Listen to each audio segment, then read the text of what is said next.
कोई भी वीडियो जब सोशल मीडिया के ऊपर प्रसारित होता है तो तुरंत उसके ऊपर रिएक्ट करना बुद्धि भरा काम नहीं है। पहले पूरी घटना को समझ लेना चाहिए, उसके बाद उसके ऊपर रिएक्ट करना चाहिए। लेकिन जातिवादी लोग, और खास करके अगर आप किसी पॉलिटिकल पार्टी से जात की वजह से कनेक्टेड हो, तो थोड़ा सा भी आपके जात का विषय निकलता है तो बिना घटना की सच्चाई को समझे हम लोग तुरंत कूद पड़ते हैं और सामने वाले जात को इतना ज्यादा गाली देते हैं तो उन्हें लगता है कि ये जात किसी अदर पॉलिटिकल पार्टी से कनेक्ट रखता है। लेकिन उस पॉलिटिकल पार्टी का इस जात से कोई लेना देना नहीं। लेकिन एक व्यक्ति जो पूरी जात की राजनीति करके उभरा हुआ है, वो व्यक्ति फेसबुक के ऊपर अपने विष, अपने मन के अंदर के घृणा को इतना जोर से लाता है कि हिंदू एकता को समाप्त करने का पूरा उसका मंशा स्पष्ट रूप से दिखाई देता है। लेकिन जातिवादी कीड़े हमेशा एक बात भूल जाते हैं, हर हिस्से का दो पहलू होते हैं। पहले हिस्से को हम समझ लेते हैं कि आखिरकार में हुआ क्या था। उत्तर प्रदेश के इटावा में भागवत कथा का आयोजन कराया जाता है, जिस कथा के अंदर में व्यक्ति आता है, कथा करते हैं, लेकिन इसके बाद का सोशल मीडिया के ऊपर एक वीडियो तेजी के साथ वायरल होता है जहां उस व्यक्ति के सिर मुंडवाए जाते हैं, लोग उसके साथ बदतमीजी करते हैं, अन्यों के पैर छुआए जाते हैं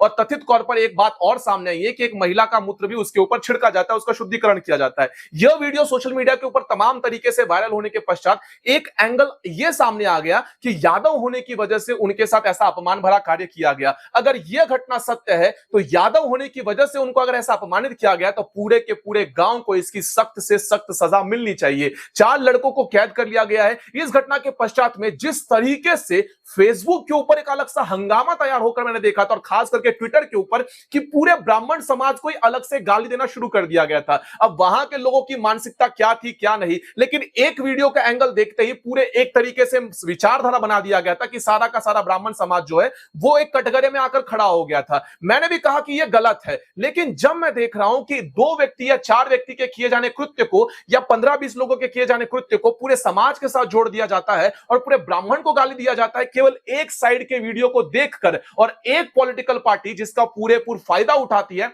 तब मैंने कहा थोड़ा सा मौन रहना चाहिए। अभी शांत रहो क्योंकि इसका दूसरा एंगल भी सामने आएगा। लेकिन उससे पहले ही जो अपने आप को न्यूट्रल दिखाने के चक्कर में कि हमें तो सब कुछ पता है, जानो हम लोग वहां पर मौजूद थे, हम लोग अपनी आंखों के सामने ये सारी चीजें देख रहे थे, केवल सोशल मीडिया के आधार के ऊपर ही तुरंत ही अपनी बातों को पेलना शुरू कर दिया। कथित तौर पर आप लोगों ने उनके रील भी देखे होंगे, वीडियो भी देखे होंगे, यूट्यूब के ऊपर बहुत सारे वीडियो वायरल होते हुए भी देखेंगे।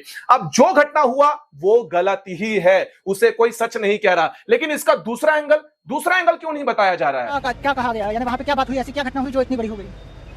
इनके पूजा भी करवाई, कलश यात्रा में बगल में ही चलना, टच करना, इनका शुरू से ही मेटल गलत ही मुझे लगा। फिर मैंने खाना पे बुलाया घर पे तो इन्होंने हाथ पकड़ा, बदतमीजी की।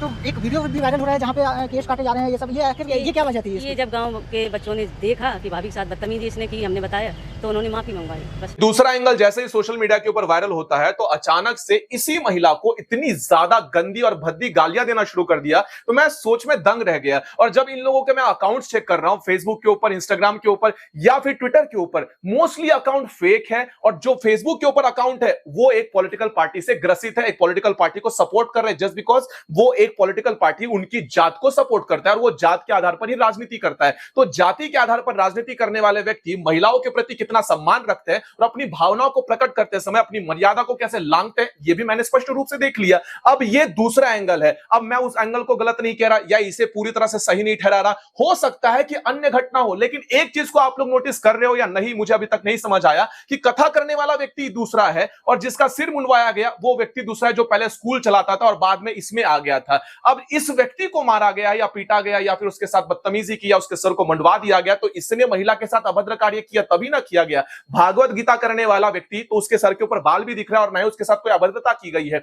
ये एंगल कहां से निकला, कैसे निकला, भगवान जाने। लेकिन जातिवाद जब व्यक्ति अपने मुख में के अंदर राख लेता है तो उसके मुंह से कथा के स्वरूप में भी जाति निकलता है। एक छोटा सा क्लिप है, उसे देखना जरा। घड़ा भर करके तारा चल पड़ी, हरिश्चंद्र ने आवाज लगाई, अरे तारा तनिक हमारे घड़े को भी उठवाते, तनिक हमारे घड़े में भी सहारा लगा दे तो हमारा घड़ा भी उठ जाए। तारा बड़ी होशियार थी। तारा ने विचार किया कि ये तो डोम के घर बिके, हम ब्राह्मण के घर बिके, अगर इनके घड़े से मैंने हाथ भी लगा दिया तो धर्म से पतित तो हो जाएंगे। प्रेम से मैंने उत्तर दिया तो घड़ा में हाथ लगाना पड़ेगा, इसलिए थोड़ा क्रोध करना चाहिए। अब ये वही व्यक्ति है जो वहां पर कथा करने के लिए आमंत्रित थे। अब इनका सरनेम क्या है और क्या नहीं, ये तो भगवान जाने और दूसरा पुलिस जाने। लेकिन इन व्यक्ति ने भागवत कथा के अनुसार में जातिवाद की ही बात करी और जातिवाद का एक उदाहरण देते हुए इन्होंने एक घटना का उल्लेख किया। लेकिन पूरे भागवत कथा में क्या आपने कभी इस घटना के बारे में पढ़ा है, या पूरे भागवत कथा में ऐसी कथा क्या आपने कभी सुनी है? नहीं। लेकिन जातिवाद इसके अंदर स्पष्ट रूप से दिखाई दे रहा था। इतना ही नहीं, यह घटना होने के पश्चात ही तुरंत मैंने देखा नेताजी के लिए इनके मुंह से उदय उदय का बात निकला। नेताजी मेरी ध्वनि को सुनने का समय देना। इस घटना का उपयोग कौन कैसे कर रहा है पूरा देश देख रहा है, और इस घटना का उपयोग अपने राजनीतिक लाभ के लिए किस तरीके से जातियों को आपस में लड़वाने का काम जो एक पार्टी है जो सदैव करती आई है, वो किस तरीके से अपनी मंशा में इस तरीके से घुसी पड़ी है कि ये सब देख पा रहे हैं। और ये वही व्यक्ति है जो आपके नेताजी के सामने अब कथा करने के लिए निकल पड़े हैं। कहीं पर भी यादव होने की वजह से भागवत कथा नहीं कर सकते ऐसा उल्लेखित नहीं है, लेकिन व्यक्ति को झूठा बतलाकर अगर आप ऐसा करते हैं तो यह अपराध है। लेकिन उन्होंने जो किया वो भी कोई सराहनीय या फिर उनकी कोई प्रशंसा या फिर उनका कोई पक्ष ले रहा है ऐसा पूरे सोशल मीडिया के ऊपर नहीं दिखेगा। जिन्होंने गलती की उनको पकड़ा जाएगा और जो एंगल दूसरा आया है उसके बारे में बात किया जाएगा। सिर्फ और सिर्फ तुम अपनी जात का जय जयकार करने के लिए अगर महिलाओं को नीच तरीके से गाली दे सकते हो और तुम्हें लगता है कि हम यहां पर शोषित हो गए हैं, तो थोड़ा सा सब्र रखो। जो घटना हुई है उसकी प्रशंसा कोई नहीं कर रहा, लेकिन जब ऐसी बातें सुनते हैं तब दिमाग का खून खौल जाता है। मैं तो भगवान से बड़ा हूं और मैंने सीता का पता बताया। सारी रात हनुमान जी मारे मारे कुत्तन तरह घूमे, सीता न मिली न कहूं।